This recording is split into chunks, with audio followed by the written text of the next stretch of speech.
The volume generated by rotating the region bounded by y equal to e to the x square, y equal to 0, x equal to 0, x equal to 1. This region rotated about the y-axis. So the first function y equal to e to the x square, this is bell-shaped curve, so it's like the Gaussian distribution, the normal distribution, e to the minus x square. So it doesn't look like the usual exponential function because we have the x square here. So what it looks like is like the Gaussian distribution. So we see that, so any real number x square is non-negative, and e to the x or e to the t, the function we usually know, the exponential function, this one is increasing. So then minus x squared is at most 0. Because of this function is increasing, e to the minus x squared is less than or equal to e to the 0, which is 1. So this means that e to the x minus x squared has a maximum values when x squared equal to 0 or x equal to 0, and in this point x equal to 0, y equal to e to the minus 0 square, which is 1. So 1 is a maximum point for this curve, so here correspond to 0, 1. So that is a maximum point, has a coordinate 0, 1, and we see that for this function y equal to e to the minus x squared, so this is 1 divided by e to the x squared. So if x tends to plus infinity, then x squared tends to infinity or plus infinity. The denominators e to the x squared tend to infinity. 1 divided by this infinity, this tends to 0. So when this happens, 1 divided by e to the x squared tends to 0. So this explains why when x tends to infinity, e to the minus x squared tends to 0. The same thing happens when x tends to minus infinity. In this case, we also have x squared tends to plus infinity, 1 divided by infinity, so it tends to 0. So this explains why when x goes to minus infinity, y tends to 0. So we have this graph for e to the minus x squared, x, y, 0, and this is point 1.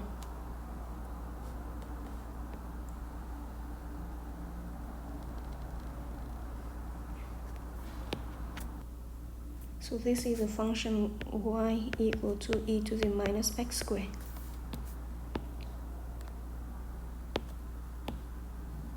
Now we have y equal to 0, which is the x-axis. Y equal to 0.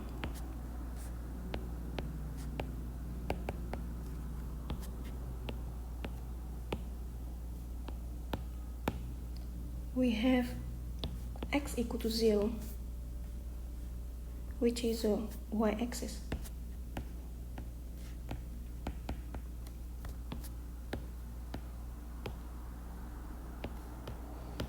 And the last one is x equal to 1.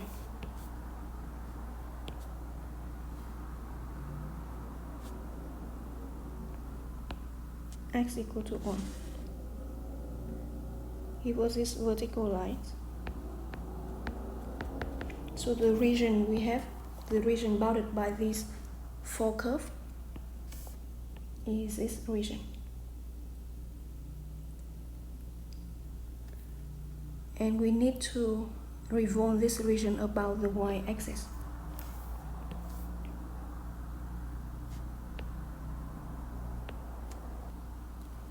The solid we obtain would have this form.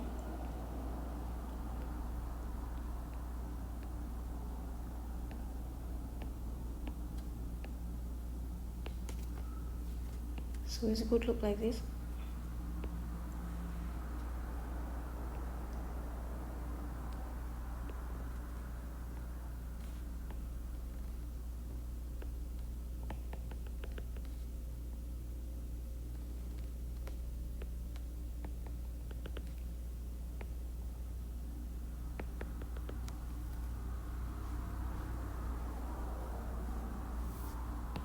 So here's a solid we have by revolving the region bounded by the four curve about the y-axis. So now we decide which methods we will use to compute the volume of this solid.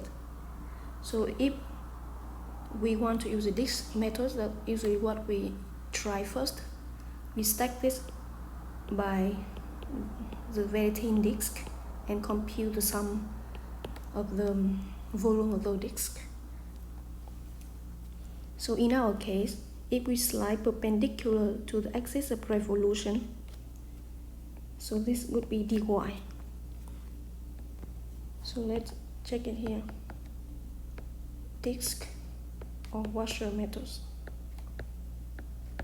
We slide perpendicular to the axis of revolution. Slide perpendicular to the axis of revolution, which is to the y-axis.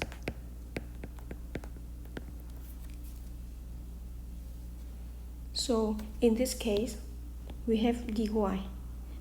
This is one slide, and the thickness is dy. So cross-section is a disk.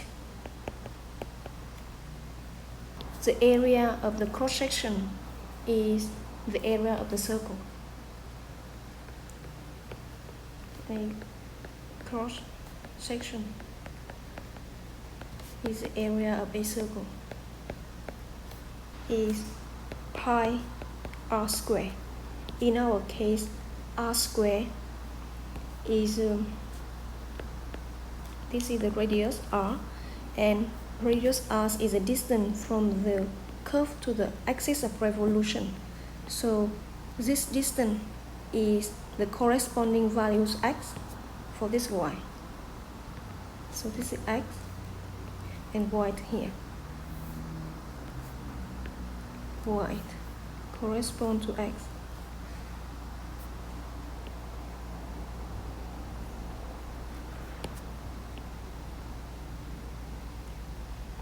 So in this case, this is the radius r. The radius r is the value of x written as a function in terms of y. So r in terms of y. So here the function we are given is y in terms of x. We need to compute x in terms of y. X in terms of y.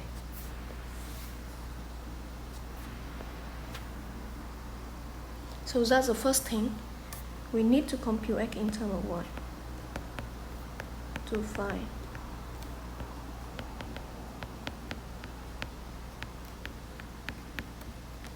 And the second thing is that using this method, we can compute the volume up until here. Because the radius rx on this function, right, the distance on the red curve to the axis of revolution, until this part, we have a new function, that is this function. The distance from this function to the axis of revolution gives us the radius of the disk. So we need to separate this region into two parts to compute the volume using two functions, the rest function and the purple function. So that is second thing. So compute the volume of region 1 and region 2.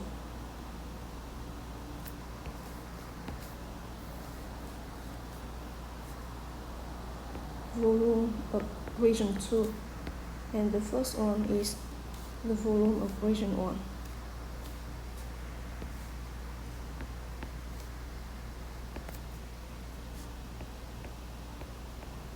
Volume of region 1. So we need to compute volume of region 1 and volume of region 2 using two different functions. Because of two regions above, we need to find x in terms of y to compute this radius, and we need to separate this into two parts, compute the volume of what happened below here and what happened above here using two different functions. Because of that two regions, we will use the shell methods.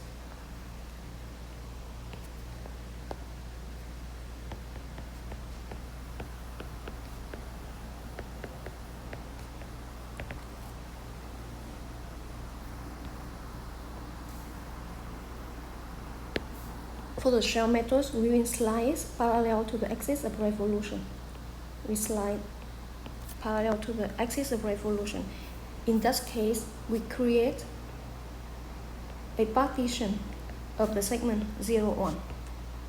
So we have a partition of the segment 0, 1.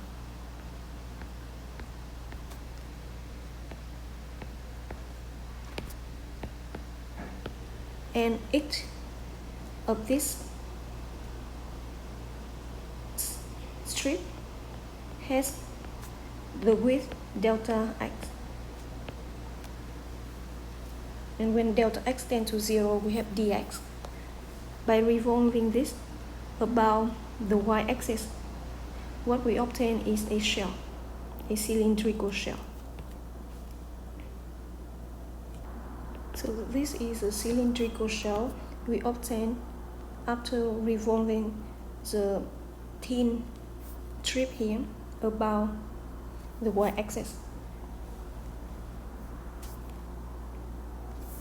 So we have the hollow part inside, okay, and the volume of the whole solid, the solid obtained by revolving this region about y-axis, so this solid,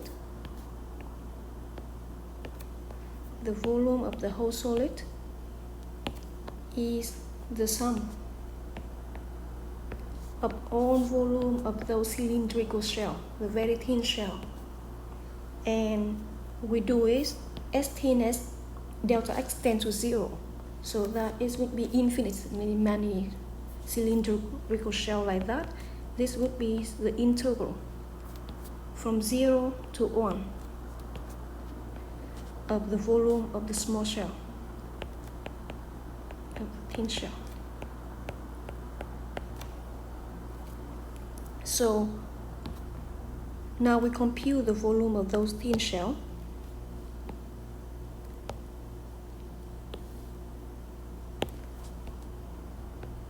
The volume of a thin shell.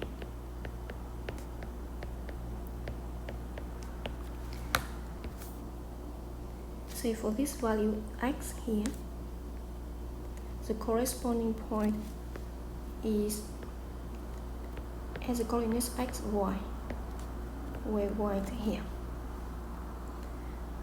The height of the shell is this length. Say this length gives us the height of the shell.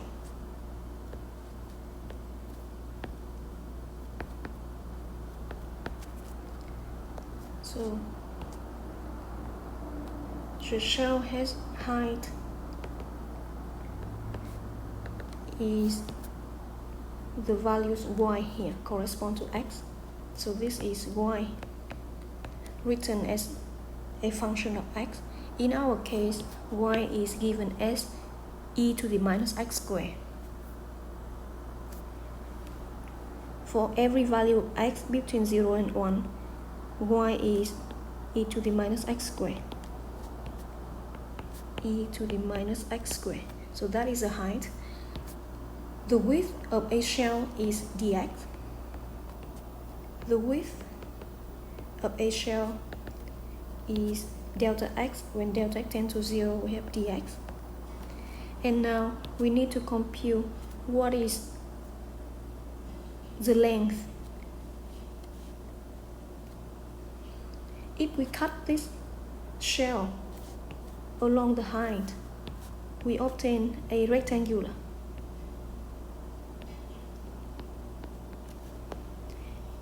If we cut this shell, cut along the height, we use the color of green here. If we cut along this green curve, the height, we obtain a rectangular.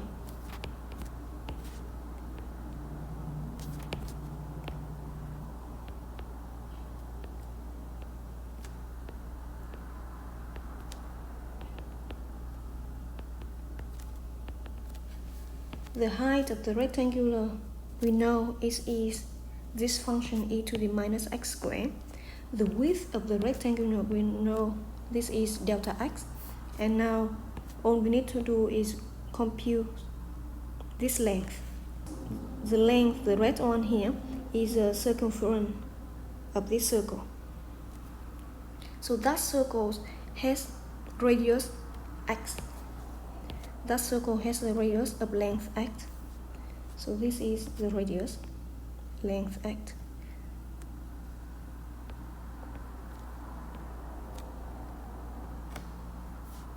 So the circumference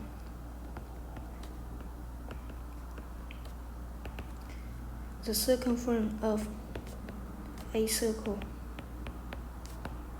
of radius x,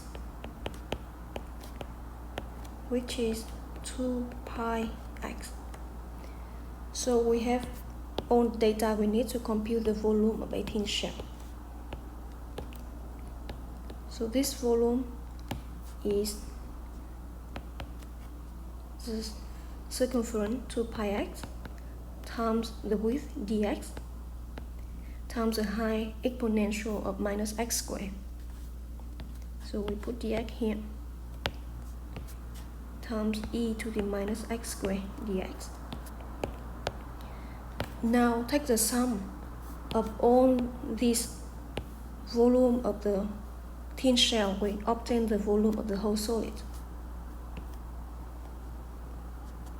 Volume of the whole solid is the sum of infinitely many thin shell for x run from 0 to 1. 0 to 1 of this volume. So here we set up the formula to compute the volume of this solid, and this is 2 pi 0 1 x e to the minus x squared dx, and by doing computation we get the volume of the whole solid.